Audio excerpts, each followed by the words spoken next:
Welcome. We're the Macomb County Genealogy Group. You can find MCGG at our blog website, on Facebook, Pinterest, Twitter, and at our YouTube channel. You can contact us at either of the listed emails seen here.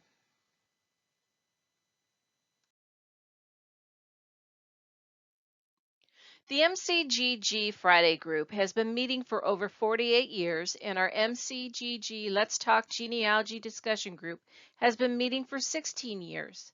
During this pandemic and the library's renovation, we are meeting virtually once a month as a combined meeting. Many MCGG members volunteer their time in a variety of ways to benefit the genealogy community and the Mount Clemens Public Library.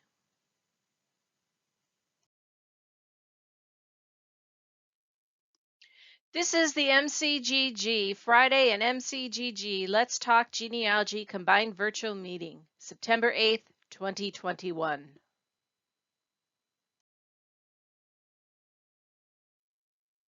Our topic tonight is Where do I go from here? In our Let's Talk Genealogy discussion group format.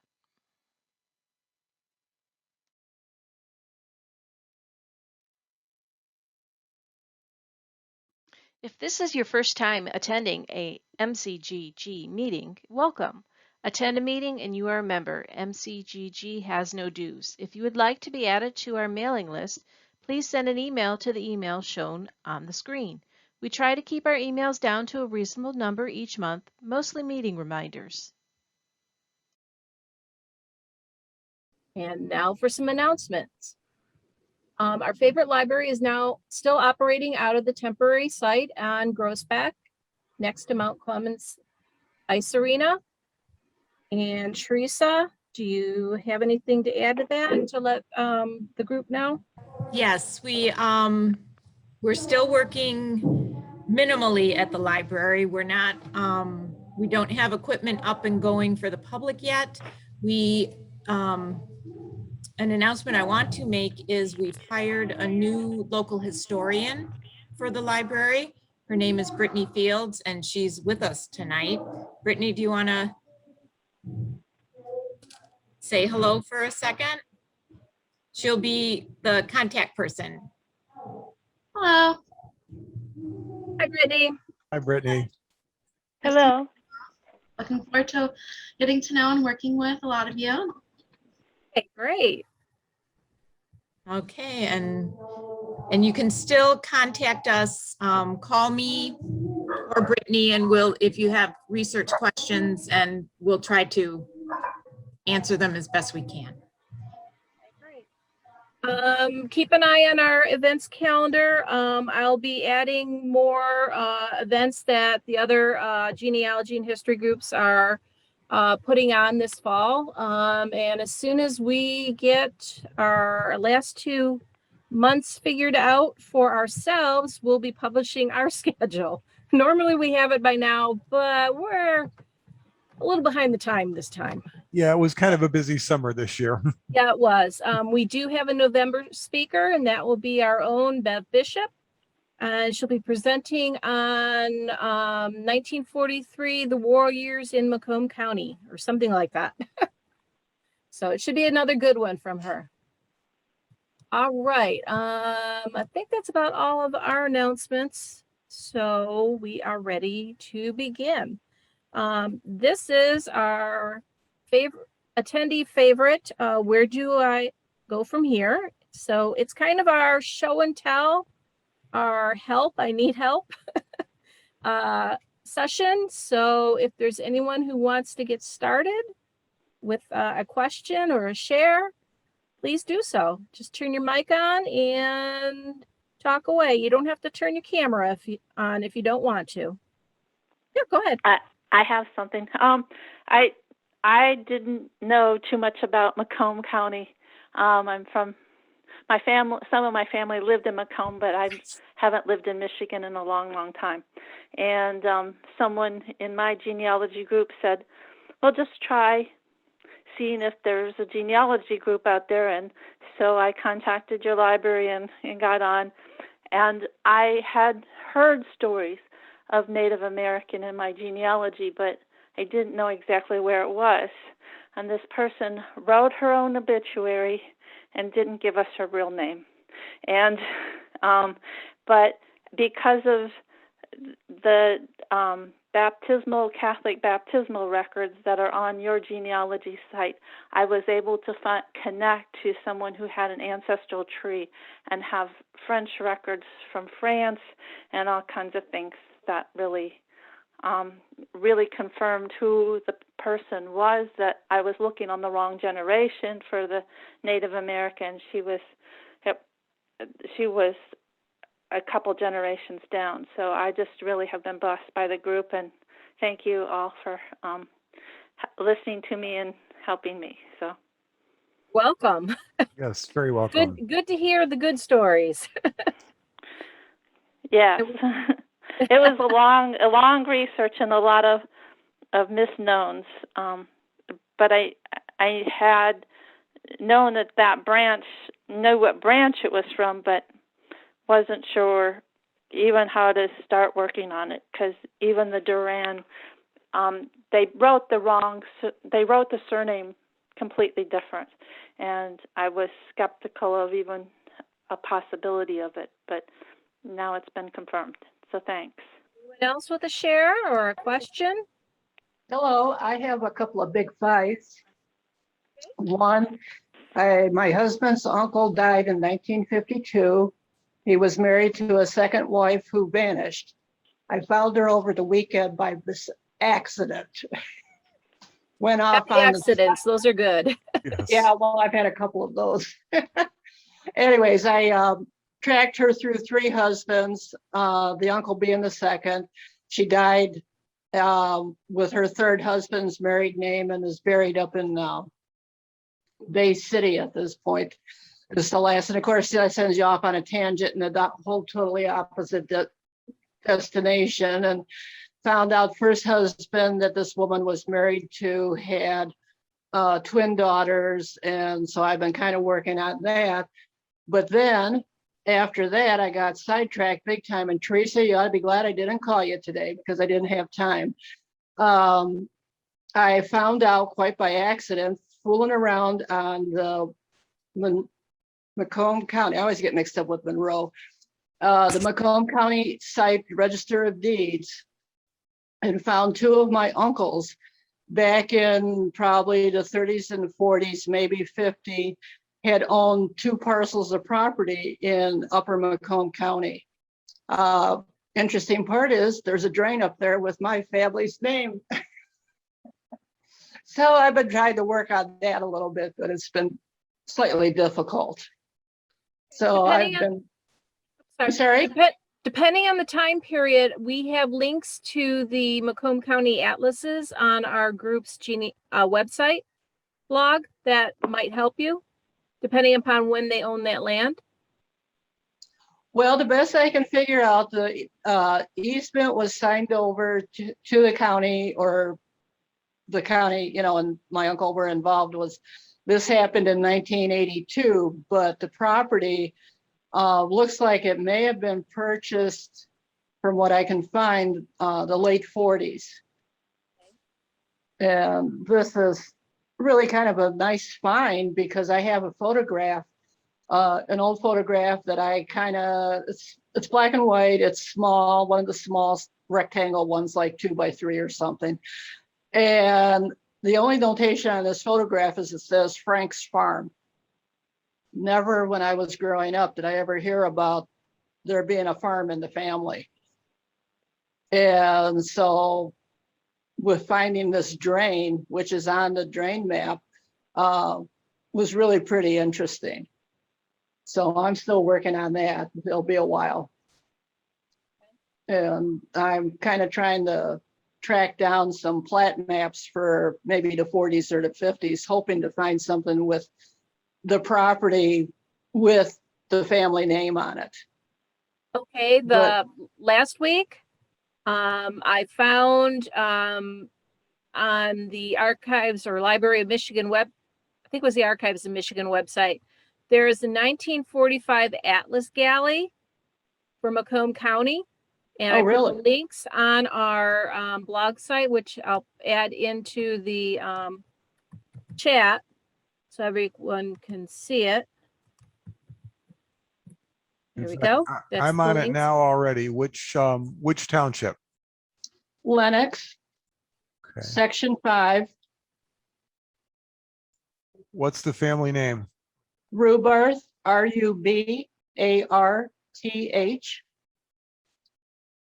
And the thing that's very interesting is I contacted a cousin who lives in Ray Township and told her I needed some help. She's on my husband's mother's side of the family, and she got interested and she's been helping me some. The thing is, she lives almost across the street from this property. So That's good. needless to say, I had a pretty wonderful weekend just, surfing around out there. I'm still working. The other parcel is over in Richmond Township in section 32, which I haven't been able to actually figure out where it is quite exactly.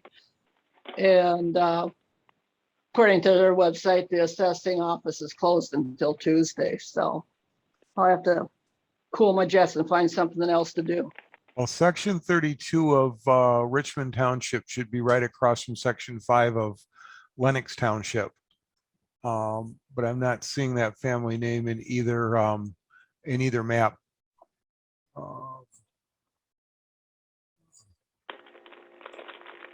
But follow the link and you can take a look. I will, thank you. And it's the sections are numbered in each township, so it will help you somewhat with the geography. Right, well, they go from the upper right for one across to the west or left is 6, and then Yeah, correct. straight down it zigzags back and forth, I believe. Mhm. So for some reason I was under the impression 32 was more like by the city of Richmond or the village or whatever they call it. Well, Richmond is actually in sections 35 and 36. Oh, okay, so then, okay, well, Um, knowing that section 32 in Richmond is due north of section 5 in in Lennox Lennox. makes a whole lot more sense than what I was coming up with, because it almost sounds like the properties might be adjacent to each other. Mhm. Because this drain, the best I could figure out, the township line runs on 32 Mile Road. Correct. And then there's Place Road, and the drain runs from Place Road to the Dixon drain. And it doesn't look like it's probably more than, what, a half a mile or something from 32 Mile Road. Mhm. Without a scale, it's hard to tell the distance. But the drain is like 1,400 feet, so it's not a huge drain. Understood. Oh, I forgot about that. Of the 45, there's no names. Yeah, no, 45 does have the names. If I'm looking at the right map, I believe I clicked on 45. I just clicked on 45 and there's no names. You see places, the places. Yeah. Forgot about that. Sorry about that one. Go back. No, that's No, more still you than I can knew see on them. it. You can see them together on the page. Mhm. 32 and 5 or 32 and 5. Yeah, well, Yeah. it's gallery thank 2. Which is taking me to Or, digital hang on. file 477. Oh, I'm sorry. I looked at there are names. I looked at the overall map. Yeah. I clicked the wrong one. Yeah. So I've got a Ricks in 32. I've got a Green. I've got a McKay. Well, I think section 5 is literally the upper northwest corner is where the property was. One property was 80 acres, I think, and the other one was 50. Mhm. There's names, yeah. Yeah, there's definitely names, and most of the properties are still divided along the half-mile line. So an 80 acre would be a quarter section. What you might want to do, Marge, is look at the purchase, when they purchased it, the deed, when they're the grantee, and then see who the grantor was, because it could be they bought it after this 45 map, which may be based on 44 information. Probably was. Okay, well, the story gets better. If The you story gets better. find the grantor's name on the map, then you know where the property is. Right. Well, I did purchase the documents that I found on the Register of Deeds site. That was a pretty cool site, by the way. If Yeah, it anybody's is. looking- Yeah, oh, I was actually amazed.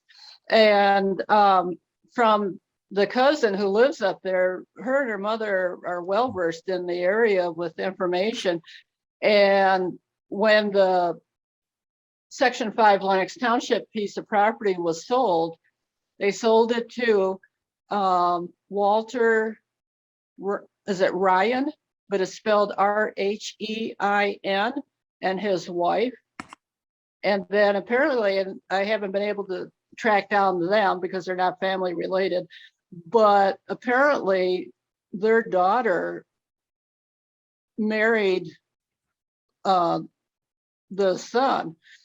And in September of, oh, and this is in 1954. So in September 25, I think, 1954, there was a marriage. And then in October 25, 26, there was an explosion in the house, and her name was Doris May. And she died from this fire from the house. So I thought that was pretty interesting, pretty tragic in that respect, but interesting that there was a house on that piece of property. Good luck with your search. You're doing good so far. Well, it's giving me something to do in my spare time. Yeah. Let's see. Bev Bishop has a question in the chat. What is the difference between Register of Deeds versus tax records in Macomb County prior to 1885 to determine when people built a home? Based on a presentation I saw through another group, if you see a raise in the taxes from what they're being taxed, usually there's some improvement on that property. Often it's a home or a different home or improvements on the home. The Register of Deeds are going to give you an indication of when the property changed hands, but not necessarily what buildings and improvements have been made on it. It's just basically usually just a property description of where you can place the piece of property. Does that help, Bev? Actually, yes, that helps a lot. Is any of this already digitalized in Macomb County that I can find it, or do I need to go down to the clerk's office and ask? For deeds, Macomb County is very progressive. It is digitized. It used to be on the Google Super Index search. Now it's on a different search engine. So if you go to, just a second, let me pull it up because I've been spending a lot of time there in the last couple weeks. And clerk's office. All right, let me share my screen.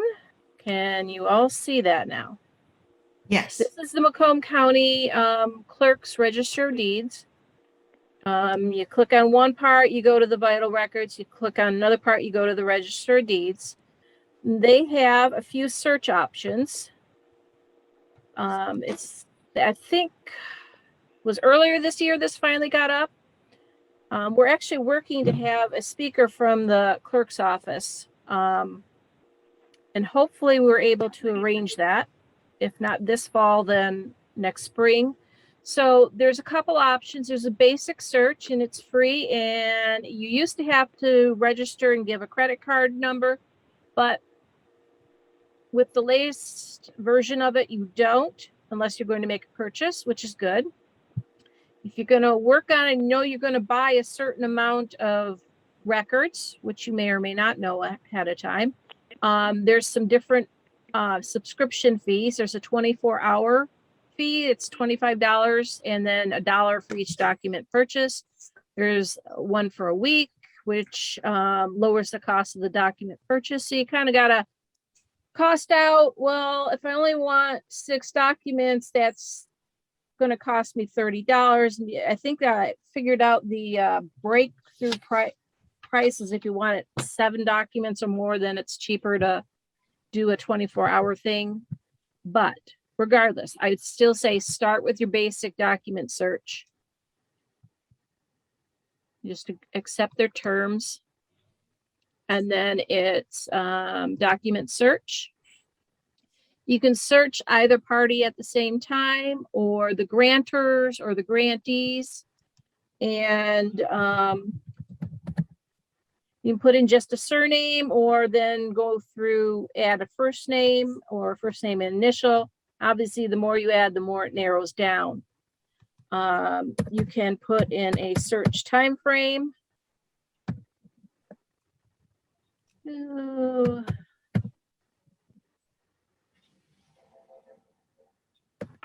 I narrowed it from 1880 to 1940 for this search for an Eschenberg as a grantee.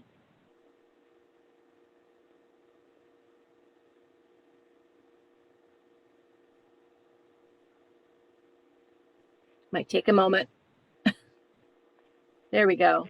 So it comes in by date and by names. It's going to be mixed up a little bit. You can filter it down further if you have an idea what you're looking for.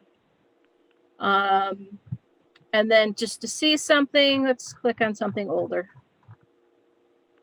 Let's go to page 10.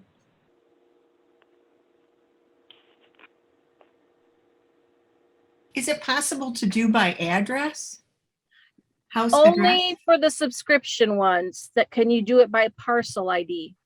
I see. So the address, not really, because normally the land descriptions are not by like a street number and street name. It's by a parcel identification. Okay. And with the older ones, the parcel identifications didn't exist. So that's when you got to go to plat maps and everything else to try to figure out where the property was, and then search basically by section, if you can search by section. I have not completely figured that part out yet. Yeah. Why am I getting, these came in much, it didn't narrow down by, oh, it didn't take.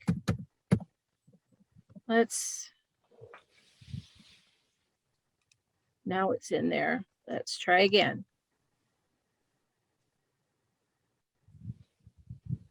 Trying to narrow it down on older documents. Mm-hmm. There, that's a little better.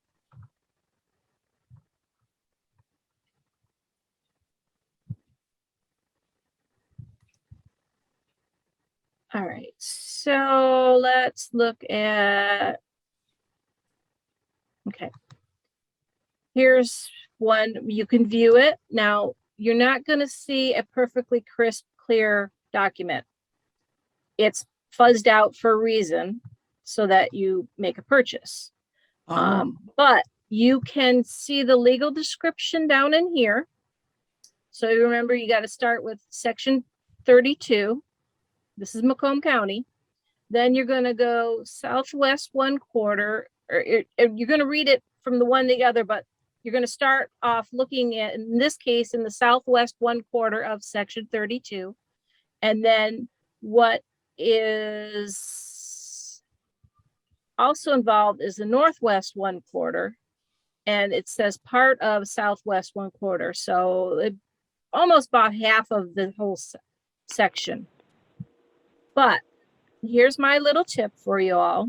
If you've got anything that's Liber or volume 90 or earlier, so if you got an ABC or you've got 90 and earlier, go to family search and you can look at it using the information you got here, that you're going to look for page 406 in volume 89, and you can see that earlier stuff through family search. You're just going to go catalog, Macomb, Michigan, search. You're going to go to land and property, deeds and mortgages, and then scroll down and find the microfilm with, too fast, sorry about that. Volume 89, lever 89. I right click to bring it in another tab to keep this up. So this is volumes 88 and 89 on one film.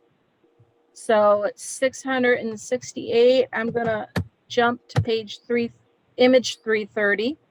So now I'm near the end of the first book and the beginning of the second book, which is 89. And then from the clerk's office, oops, find my tab. I know I'm gonna look for 406. Page 406 in the book, not image 406. And so then I can see this deed clearly through family search for the early stuff. If you got later stuff, you're stuck with the clerk's digital version here. And some of the type ones you can kind of read. So it works out pretty good, but it's not too bad if you've got, just a few purchases. It's amazing. I had no idea. Yeah, it's easy to use. I'm still trying to figure out a couple of the quirks in it, but we're hoping to have a speaker to show us so we can get more out of this. Great idea. I hear they had a hot dog fest and invited a bunch of people to come and see what the clerk's office is doing that's new. But I watched the video of it, and it was a very small crowd. So I don't think they spread the invitation, because I think we all would have run down there to see, how to get at these documents. So yeah, thanks. Okay, good. Glad to help. All right, let me stop my share. Okay. Anyone else with a question? You got a couple in the chat, Lisa. Oh, okay. Lisa, it's Luann. I just wanted to ask, how early do those records start, and what's the latest that they go? It's through the clerk. It's Marge again. I've got a suggestion for looking for death certificates if anybody's interested that I discovered over the week. Just a sec. Let me answer Luann's part of the question, and then we'll return to you. Luann, the family search ones, early ones, they start from the beginning.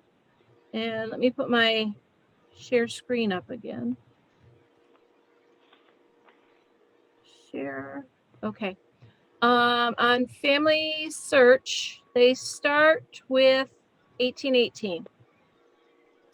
And the indexes go a little farther than the records. Now, the Macomb County Clerk's search engine are from the beginning to current. So it takes care of most of it. There's some plat mats and things that I have found referred to in some early documents that aren't digitized. So it's basically the deeds and some of like the share sales of like if a mortgage defaulted. Does that help? Yes, Luann? thank you. Okay, great. Okay, Marge, go ahead with your tip for the death certificates. All right. Are you able to hear me now? Yes. Yes, we are. Okay, I don't know. This is all messed up. I'm sorry. I found death certificates in the Register of Deeds that were filed for various surnames. Yes. And they weren't necessarily from Macomb County, but that they may have died somewhere else, but they had transactions that they had to finalize or whatever, and they had to file a death certificate with it. So I found a few of those that I'm going to be tracking down to get. And my theory on that is everyone knows how much death certificates cost from various association areas, and they're $6 a piece through the Register of Deeds. Okay. So you might want to search some of your surnames just on the off chance. You have to go into each one, but if you do the thing on the left-hand side there where it has a list of different types of documents. If there are any death certificates within that surname, it'll show you a number of them, and then you click on it and they bring up a, 3, 4, 50 or whatever you have. So Okay. that's my little tip for today. Okay, great. Thank you. You're welcome. Lydia Russell has, okay, I have a 4th great grandfather born in 1821 in Ohio. He moved to Michigan. I can't find a death certificate. I have looked in Lansing, Tuscola County, where he lived, checked where his wife is buried, no records. She has a headstone. Tried going through church records. Anything you can think of, I should try. I do have land records. The last one was in 1898, so he was still alive then. Okay. I'm sorry, I would check around in some of the bigger cities. Tuscola is where north of Frankenmuth. I would go to Bay City, Saginaw area, check those counties and see. Some of the counties have their death records online. Lydia, Yes. which, thank you. Lydia, which websites have you used to search for his death certificate? I used Family Search, Ancestry. Like I said, I went to Lansing in person. There was some kind of story in Tuscola County at the office. They said Indian Joe stole a whole bunch of papers when they were trying to make the head of the county in Tuscola County. So that's why he isn't there, but it doesn't explain why the records in the cemetery for both his wife and him are not there. And he has 5 plots there.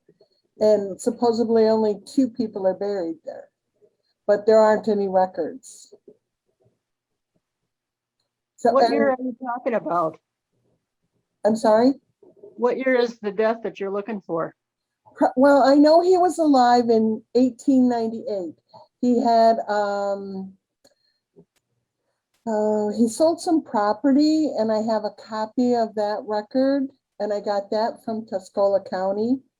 But I can't find anything else. So he never died, I guess. Well, I got a few of those. Oh. But if he was living in Pensacola, if he ended up for going to a hospital or something for treatments, he may have been out of the county where he actually died. As you probably know, death certificates are filed at the county that they pass away in and not where they live. So it's possible that I would check around the surrounding counties to do that. Also, if you look on Michiganology or Gendex to see if there's anything there. I haven't been to either one of those. Could you type those names into the chat for me? Just because no, I'm not able to. I'm sorry. Oh, okay. Michiganology is on the Library of Michigan site. That is a free site. Okay. They have death records up to 1952, I believe, with images up to 1945. And Gendex is sort of like the old Seeking Michigan, but they have deaths from 1867 to 1897, but that was an old indexing project that kind of ran into issues and isn't really complete. I did go there. You might be able to find something. I did go I'm into sorry? I did go into Seeking Michigan. I looked in there. Seeking Michigan is now Michiganology. Yeah, but I mean, I've been there. And as a matter of fact, I was just there last week just to see if they added anything new. You know, I've read that you can find, you need to check back several times. Right. You might sign up for their virtual monthly things. Last meeting they had, they said they were adding some more newspapers, but next month, I think they're doing My Heritage.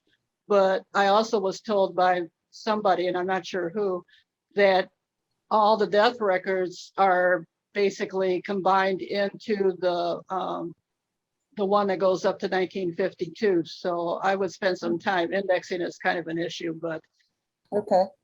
you have to be creative. Well, I spent a lot of time looking at church records. He was a member of the Seventh Day, whatever those people are. I'm sorry. My brain, you know how it is when you're trying to think and your brain doesn't want to work. And I went through Lydia,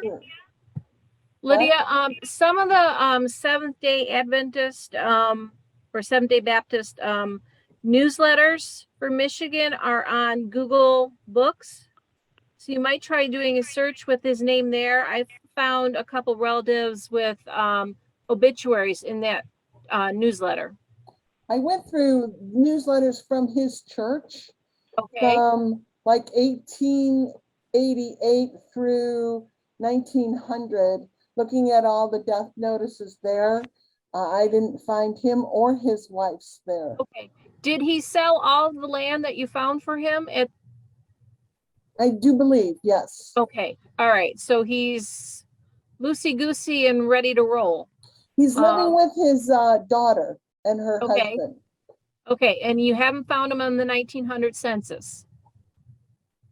I don't think there is a 1900 census. Am I not correct? There is a 1900 census. Yes, most definitely is a 1900 census. Might be confused with the 1890. 1890. Okay. Isn't. You're right. I did check the 1900s. I'm sorry. Yes, Okay. it was the 1890s. I couldn't find him. Okay. And he should have been alive then for sure. Did you double check? Do you know if he was a veteran? He was in the Civil War. I have a copy of his little paper that you get from Threefold. All right. Did you find him on the 1890 veteran schedule? No, I haven't checked that. All right. That's something you can check on Ancestry or Ancestry Library Edition.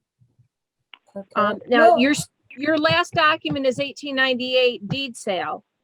Correct. So it will just confirm what you know for him. Excuse me though.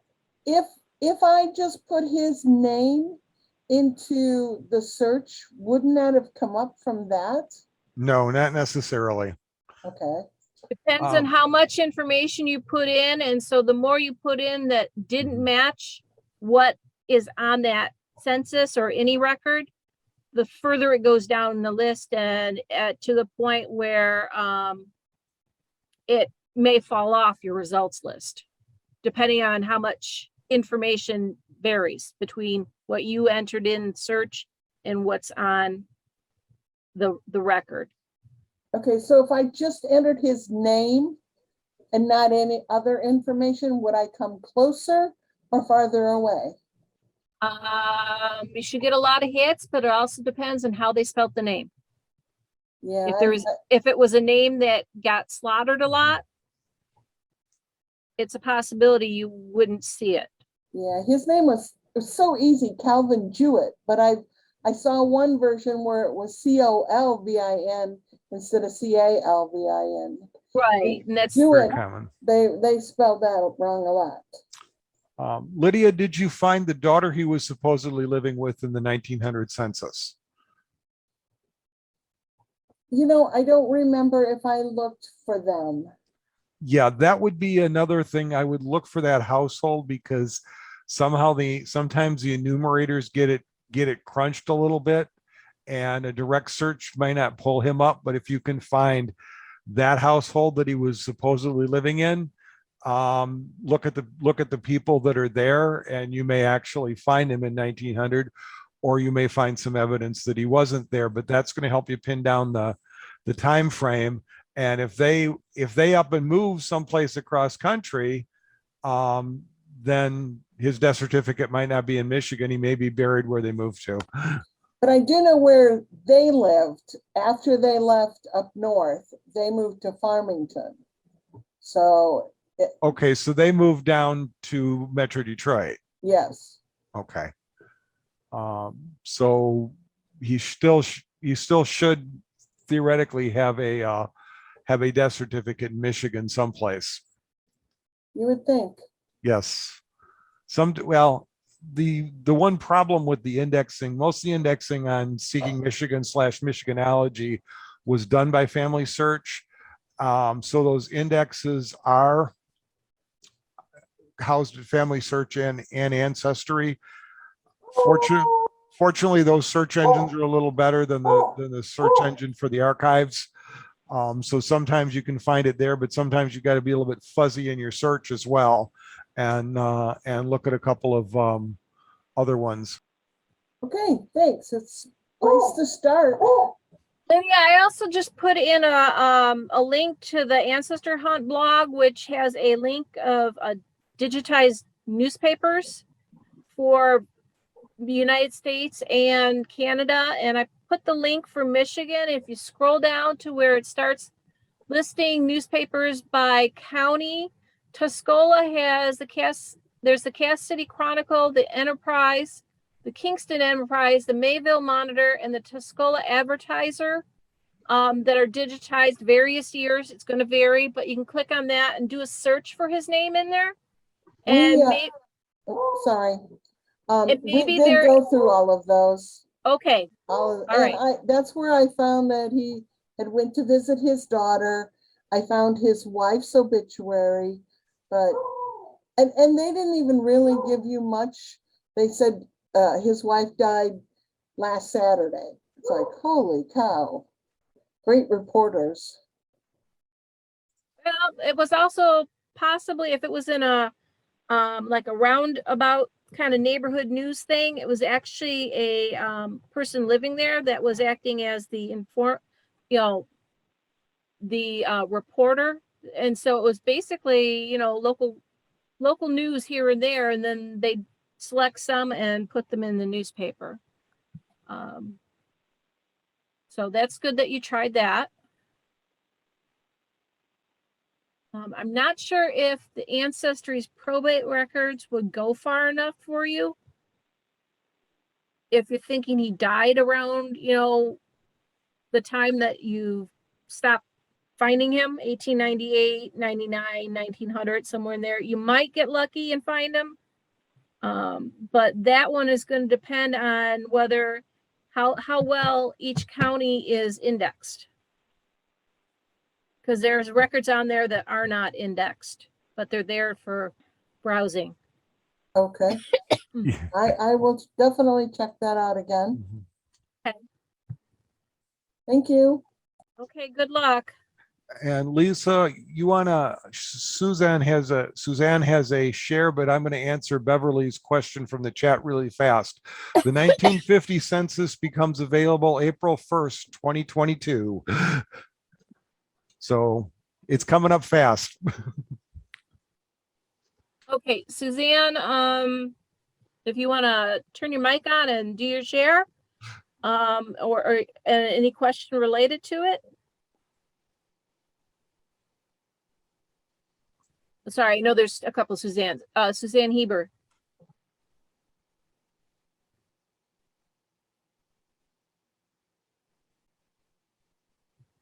Let me look to see if she's got. Okay. No mic. Well, it's off. I'm showing it, but yeah, okay. Well, she says Basically, no mic. Suzanne's share. Oh, okay. Is by a 23andMe. She connected with a man born in 1966 and given up for adoption in New Orleans.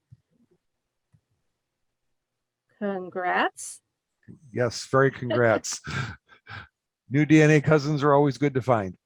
Yeah. Let's see. Mary says, I was looking for an obituary in 1864. What newspapers would be available? My third great grandfather was killed in Armada. Ooh, 64 for this area. Not too much from what I recall. You can try to see if it was something sort of sensational. It might have made the Free Press or the News, but I'm not even sure if those go back far enough. Just a second. Free Press and News do go back far enough. I Try that. And some of that you can, if you have, oh wait, Marianne, I know where you are. So if you have access to newspapers.com, that would be one place to look. Otherwise, email me. You know my email. Mary's an indexer for us out in Texas. So Hi, Lisa. hi. All right. So Yeah, there's that option. Yeah, I have looked at newspapers.com, Okay. Genealogy Bank, Chronicling America. I think I've searched just about everything, and I went down through everything I could find to see what newspapers were located in a certain area, and I still haven't been able to find anything. This is my grandfather at a Lanson church that was murdered by a neighbor when my grandfather tried to recover some equipment that he had loaned him to dig a well. And my grandfather went to his house with a friend and to get the equipment, and the neighbor, the article that I was able to find said that he was apparently he was suffering from some kind of mental illness, and he decided not to give the equipment back to my grandfather and just shot him when he showed up on his door.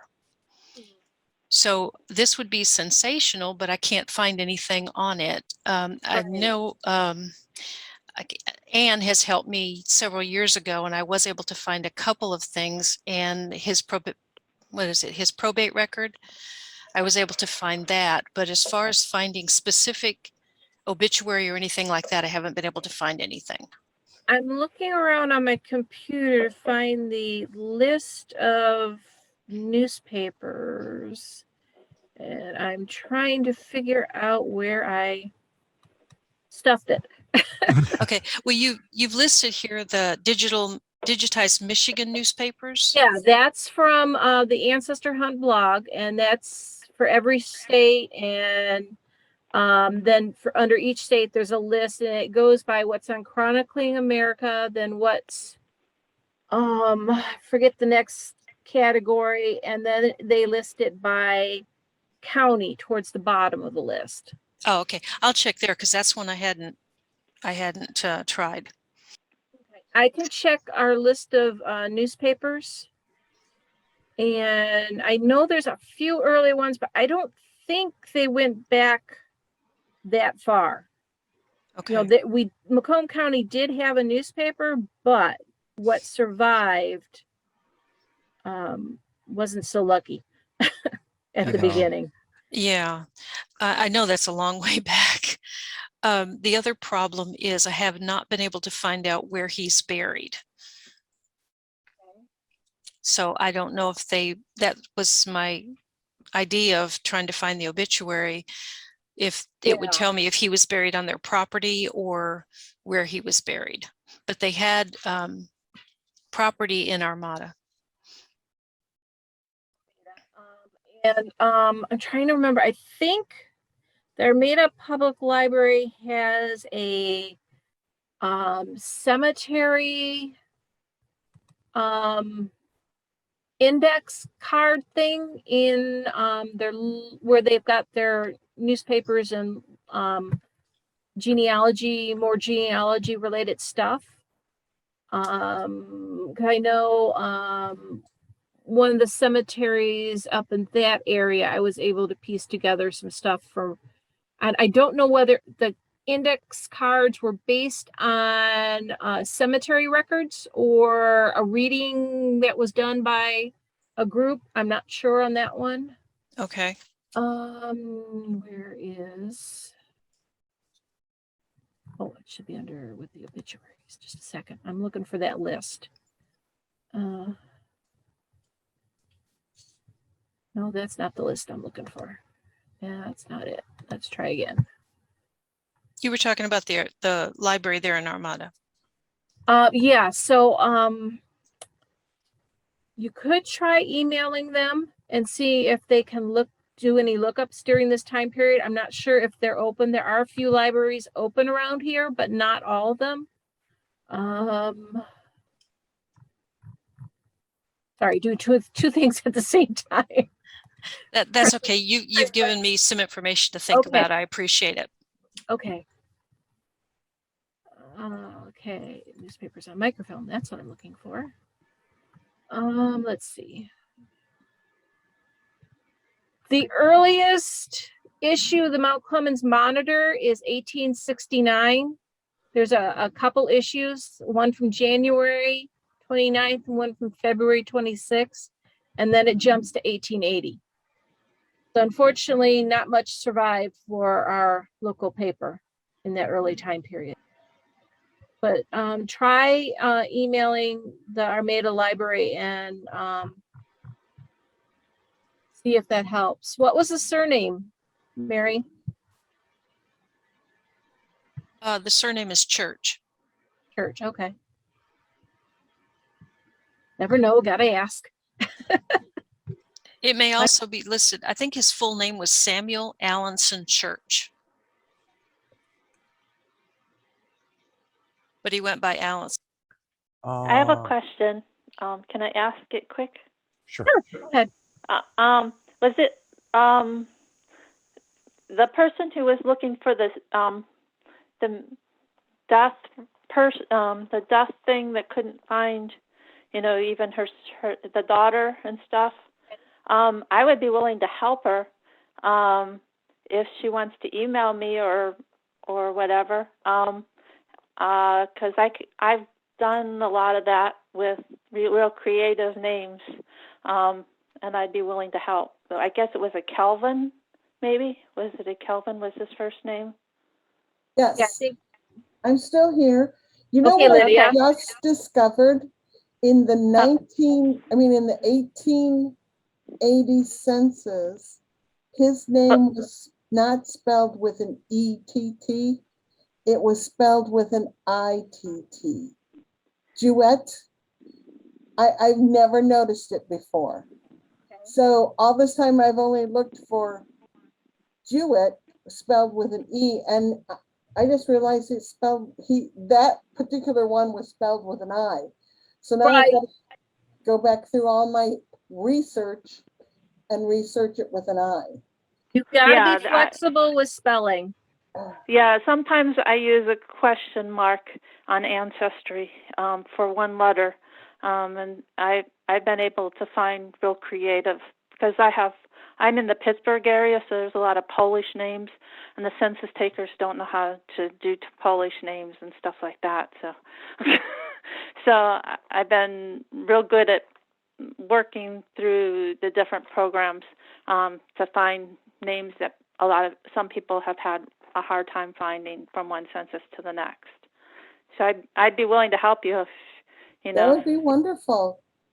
Yeah, but why don't you both email the Macomb Code GG, and I will or direct chat to each other. I'm not on my computer right now, and I'm not sure I can do the chat. But I could all right. So when you get a chance, email out Macomb Code GG. Okay. At gmail.com. And Lydia, you do the same, and then I'll put you guys together. Okay, sounds good. I should say, I put you ladies together. Okay. Thank you. Thank you. Okay. Sharon, are you trying to ask a question? You got to turn your mic on. Lower. Okay, there. There you are. Okay, there it worked. Other ones didn't. I sent a chat, and what I was going to say is, in my experience, thanks to Anne and Betty Lou Morris, in working on my DAR, I went to Virginia, and my grandfather, my great grandfather, was born in a small Virginia town whose name escapes me at the moment, but I found an organization of genealogists, and they helped me connect, and they actually had volunteers at their clerk's office. Now, the thing I want to make a point of is I had to do all of this research. There was no internet for it, but they helped me to know which office to go into and where to go. They didn't give me the muscle I wish they had, because I got a book that was probably 22 by 30 and huge, heavy book, and got it down. And they were able to point me in the right direction to the right book. And I was able to actually find original copies of deed, and I don't think they were called deeds of whatever, that showed me who inherited my 7th or 8th great grandfather's lands, so that I was able to prove connections for the DAR. But the work that was done, and just even the heavy lifting and looking at these old reports, was both impressive because of the work that the people had done in those days. That was pretty good. And because of it's being kept despite fires and all kinds of other stuff. And that's what Macomb County is, at least in part, saving people now. Oh, and I also wondered that the person before me, sometimes there's a church, and it may not be Catholic or Baptist or whatever, but a general church that may have handled something in the way of burial. In that time frame, burial occurred rather quickly. Mm-hmm. Yeah, where would I get a list of the churches? Just Google churches in Armada?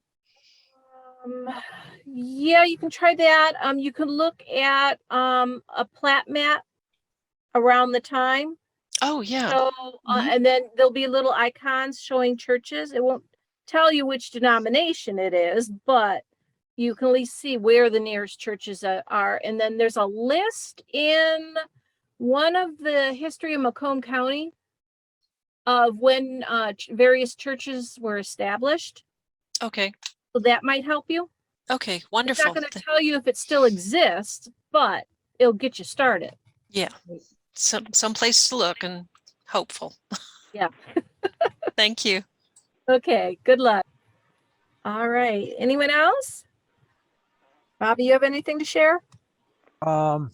Just a reminder that for those who are in Michigan and Michigan residents, the Detroit News is available on the Michigan Library website. All you need is a Michigan Library card, and you can get that on. You can apply for that for free. So that's a resource that we haven't had in the past, and now we actually do have.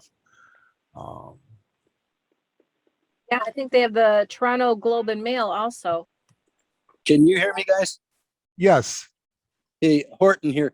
I'm working on the early beginnings of the Detroit and Cleveland Steam Navigation Company, which operated for 80 years, finished up at the end of World War II.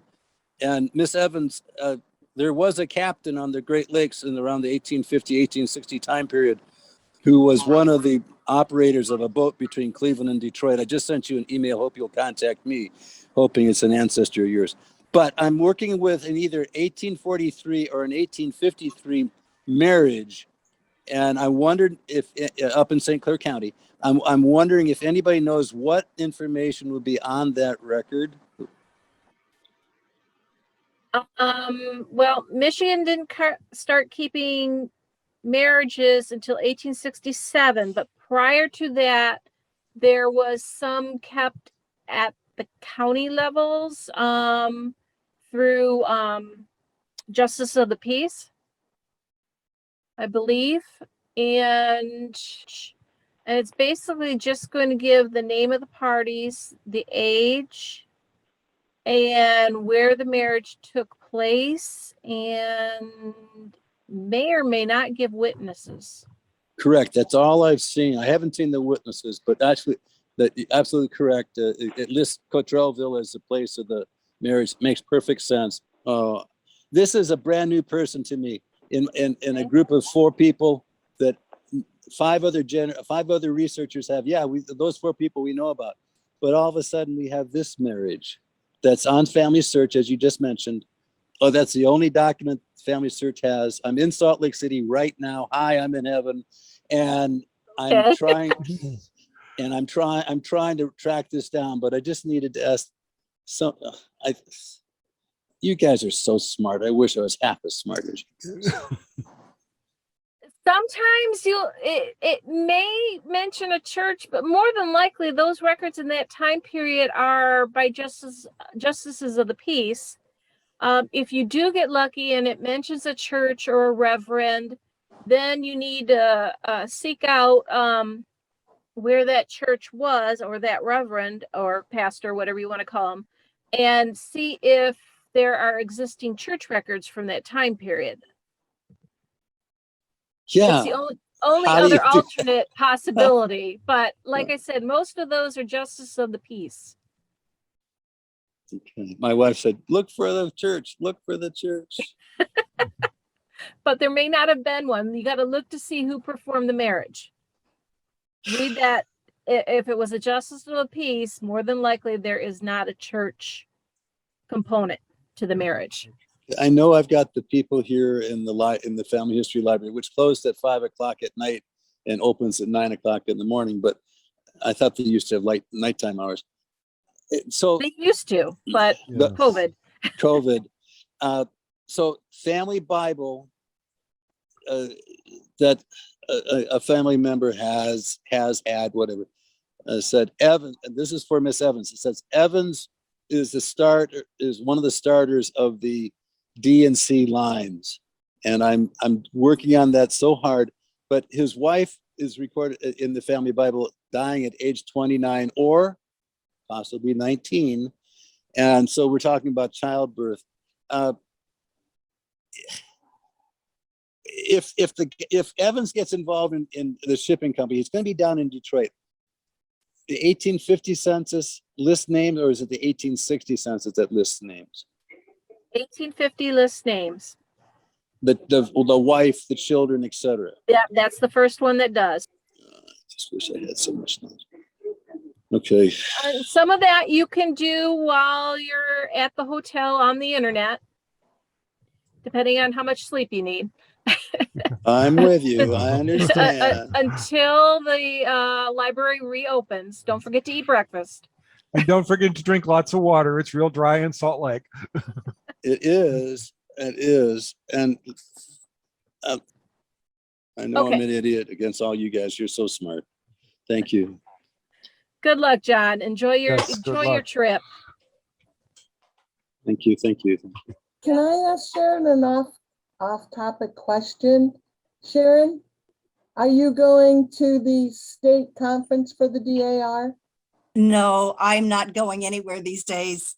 Oh, okay. I was hoping to see you there. Oh, sorry. I've been defined as someone with the, I can't think of the right name for it now, but basically I don't have a lot of preventive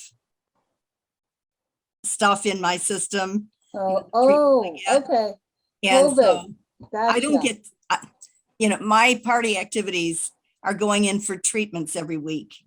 Oh, I am so sorry. It's okay. They're very nice people. They all know about my dog problems and my husband, and I mean, we're friends, but it's just, I'm not doing any of that. So I was really glad to be on a Zoom. I missed the last one because at least it feels like there's somebody out there.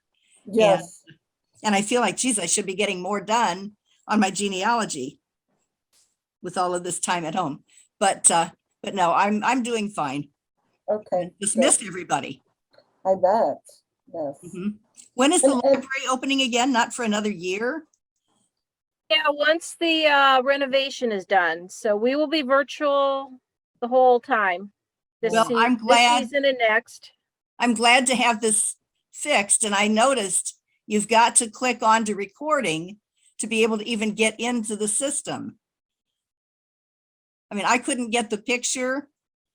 I was having a hard time even with my sound. Well, when you click the link to start it, then you got to say join, and then you're put in a waiting room until we're ready to start, or sometimes verify who's in there. And then once you're in, you got to join, you're going to join with the computer audio, but it opens up naturally with you muted and your camera off. And then you turn those on as needed. Okay. Okay, that makes some You got sense. in fine. You were one of the first ones in. Yes. Yeah, and I also was the first one out. I don't know if my dog accidentally pulled the cord or something, but everything went Well, blank. So I was gone for about 10 minutes. Okay.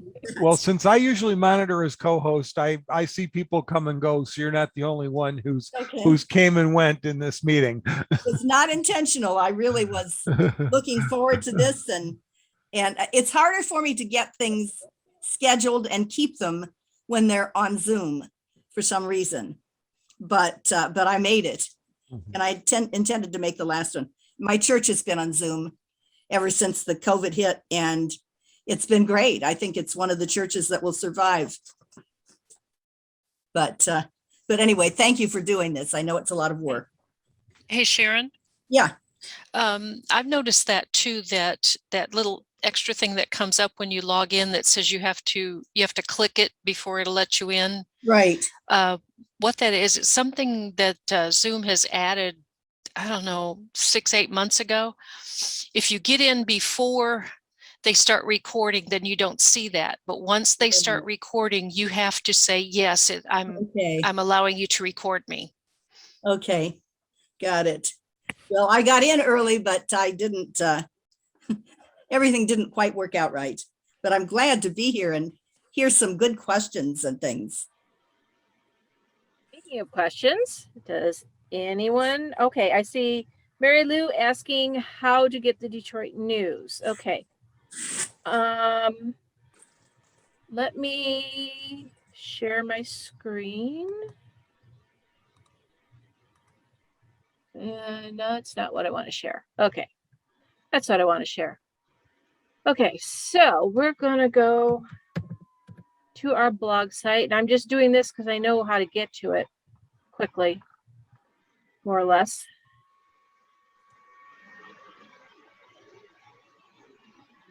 Okay, so this is the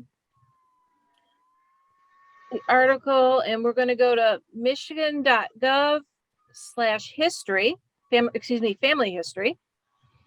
And then below their mentionings of their virtual classes, there is a list of family history databases. So if you've applied for a Library of Michigan library card, and you may have done this over a year ago, and you'll have to go and renew your card. And again, it just takes a day or two to do it. This list of databases is what you can access from home. So this is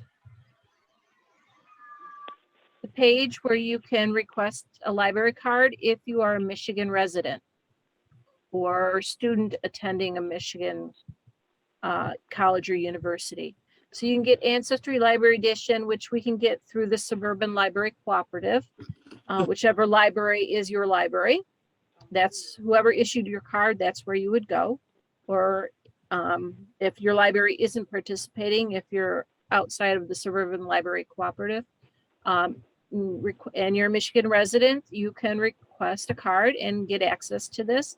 Ancestry Library Edition is going to be temporary free remote access until the end of December. Now from there, Detroit News Historicals, 1873 to 1999 is where you would go. You'll put in your Library of Michigan card and number, and then it will take you to that site and you can search. Do it by surname or phrase, first name and last name. You can see Michigan digital Sanborn maps. The Michigan one only goes up to 1930, just FYI. And then they've got a variety of cities and locations in Michigan, not just Mount Clemens. Michigan History Magazine's there. My Heritage Library Edition, but we also get that provided through the Michigan Electronic Library, when you can use your normal library card to access that. There's newspaper archive, newspapers.com, then ProQuest, historical newspapers, the Detroit Free Press, 1831 to 99, Michigan Chronicle is newer stuff, and then the Globe and Mail. So this is where you're going to access. I had the done database. that before, but Okay. maybe I was too soon after they put that on there because it didn't Like- say Detroit News. Okay, yeah. I knew it was coming, and I thought I waited till they finally announced it. But yeah, try it again. There's 2 different levels. Let me slide this off and I will log in. Teresa, it's Marge. I just wanted to note that the Detroit News online through the Library of Michigan is just fairly recent, within probably 2 months at the most. Right. So, Actually, it's Lisa, not Teresa. oh, okay, I'm sorry. It's okay. I start the meeting because if Teresa's at the library, they're using hotspots and it's a little not so stable there. So I start the meeting here. Oh, okay, that's fine. But Detroit News is just maybe 6 weeks to 2 months at the most. Forget what the when the article is that I posted. All right. Whoops, that's not what I wanted. There we go. Let's see. Wrong one. Oh well, I'm not going to worry about that. Okay. Let me find it back. Nope. Let me close some of this stuff. Okay, there we go. All right. So you'll see the Detroit News mentioned here under historical and current, and then you'll see it mentioned again under America's News. I think it's the same thing. I cannot recall for sure.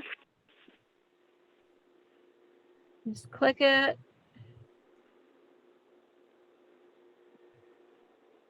And then start your search.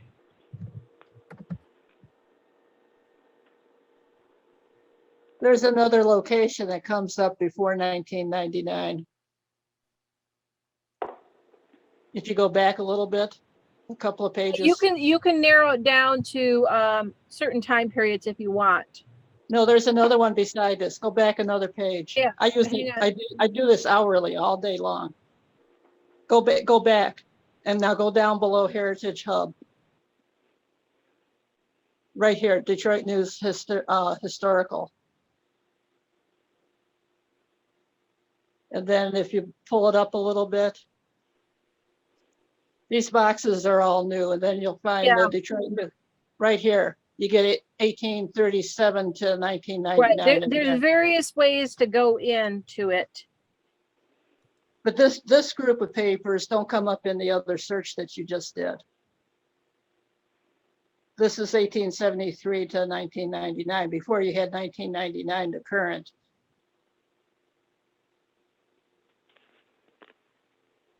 Sort it by oldest first.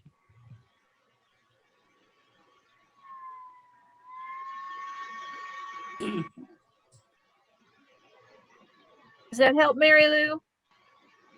I have another question. Sure, go ahead. I have a collateral ancestor who was born in Michigan, and he was raised by my grandparents, my great-grandparents, excuse me, and who named him. His mother died right after he was born. He went to California. He was married in Michigan, went to California, had 2 children in California, and then moved back to Michigan. He had written to one of the newspapers and said, "You should all come out here, it's so great," and so on, but evidently he didn't like it, so he came back. But he changed his name when he came back to Michigan. He changed his first name, and he changed it to Arthur. I have a feeling it was after my great-grandparents died, and so he didn't have to go by what they named him. He had been remarried. His wife died in Michigan, and I know where she's buried. He remarried and was living in Pontiac in the 1920 census, and his son was living with him. In 1930, the woman he married listed herself as a widow, and she was living with her 2 sons from a previous marriage. I have not been able to find where he died or when he died, and I haven't found the son either. The son's name was also changed to Glenn. So it was Arthur Green and Glenn Green, and Green's a fairly common name. I've checked Ohio, Indiana. I checked, went out to Oakland County, found his marriage out there, and he was married, I think it was 1922 or somewhere in there. So he wasn't married that long before he evidently disappeared. I don't know if he was a bus driver, truck driver. I've checked all the states around that I could think of to find him. I've thought I found his son in Ohio, but I don't know that it's him, and I can't find him after that. Found him once, 1930 census, I think it was. Any suggestions? Not in the Michigan death records under either name. I checked both names, and I checked Green with an E on the end or Green without an E. He was born in 1868. On the 1920 census, right? Or not? I found him in the 1920 census in Michigan. That's how I found out he was in Michigan. I was able to contact the daughter's relatives, and they said she never said much about her family. She never mentioned her brother. They didn't know anything about what had happened to him.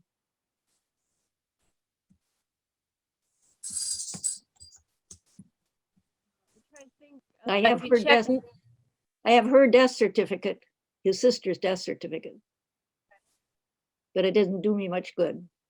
She didn't change her name except that she married. Have you tried newspapers? Tried newspapers.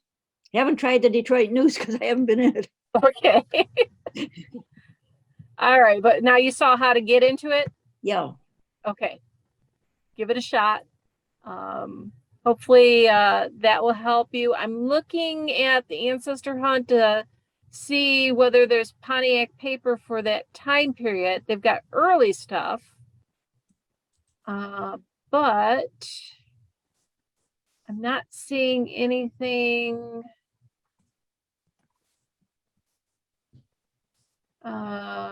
It's 1877, 60, 80, 1882. Got real early stuff, but not necessarily around the 20s. If I spot something for you, Betty Lou, or Betty, I always do that. Mary Lou, I will email you and let you know where I found it as far as coverage for Pontiac in that time period. Got tons of early Pontiac newspapers.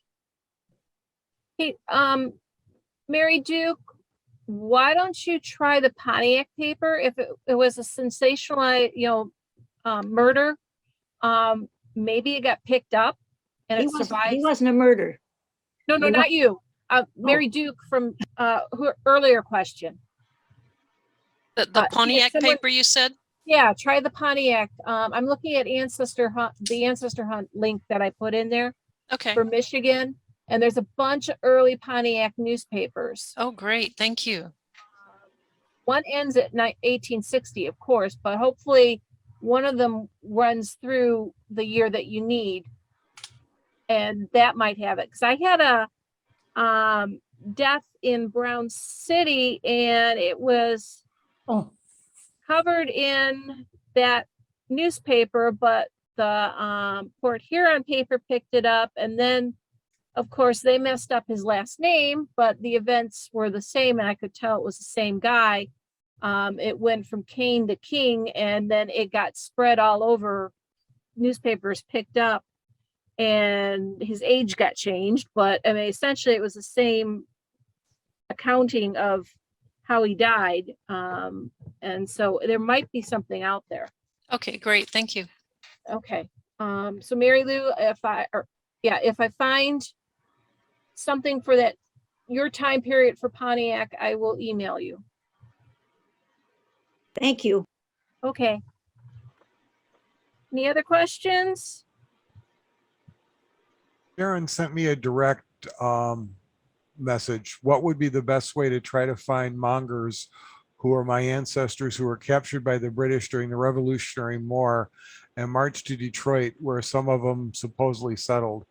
Facebook, census, and I'm going to answer that directly. I vaguely remember a post similar to that, I think on the Macomb County Memories Facebook page, about somebody who was marched by the British to Detroit. Although I think it was more War of 1812, and they ended up settling in Mount Clemens. I know that was a while back, but it was earlier this summer. But I thought it was an interesting post. Like I said, I think it was on the Macomb County. Macomb County. Let me pull up Facebook and get to that group page. Another option would be is to look at Google Books or Internet Archive and do a search for the surname and a short description of the event. I'm trying to think what you would use to describe it, and see if there is a published accounting or story reaccounting of the incident. Because a lot of times some of those got published into little serialized books. That might be one option. Okay. Lisa, I was off for a while and I don't know whether Mary Duke, anybody told her that there is a Port Huron paper that goes back that far, and that's close to Armada, that could be in there. What? Sorry. There's a Port Huron newspaper. Oh yeah. That it goes back that far. Oh, wow, great. Anyhow, that page I was mentioning was the Macomb County Memories. I did a quick search, and unfortunately, hang on, this might be it. No, that was from last year in Sterling Township. Unfortunately, the way Facebook search engine works on some of these posts, it's terrible. I know. Not sure if there's further available on another site, but newspapers.com has the Port Huron Times, but it doesn't start until 1869 and it runs through 1875. Anyone else with questions or a share? Lisa, I got cut off when you were finding Newsbank. I know you went to Library of Michigan. Could you kind of just, you don't have to go to the site, but just kind of talk me through it? All right. I got to talk myself back out of it. Okay. All right. There's several ways to access the Detroit news. Let me get it to back up. All right. So we went through the Heritage Hub. Oh, okay. Back out one more time. Okay, so I went to Newsbank. Then we went down to Heritage Hub, or underneath Heritage Hub is Detroit News Historical. And then I made sure to click on Detroit News. There's a bunch of blue boxes underneath the pretty picture of everyone at the library.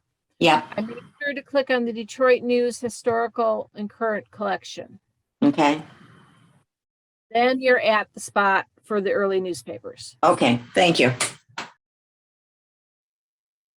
Thank you for watching. Our next meeting is scheduled for October 13th, 2021.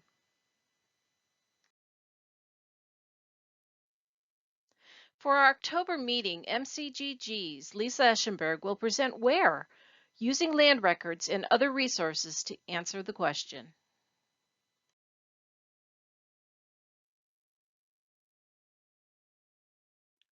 Last but not least, MCGG extends its thanks to the Mount Clemens Public Library and its staff for hosting this Zoom meeting.